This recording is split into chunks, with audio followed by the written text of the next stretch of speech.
Step 1. Turn on network bridging mode in the Thunderbolt emulator.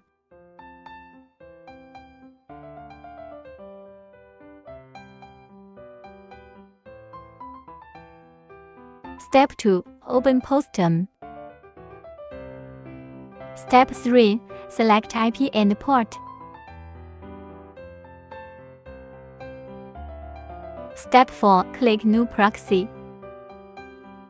Paste the copied ones into it.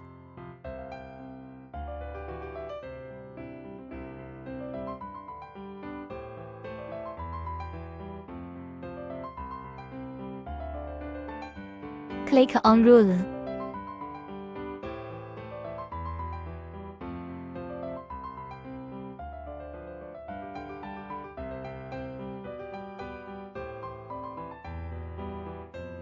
Step 5. Open a browser to check whether the IP is changed successfully.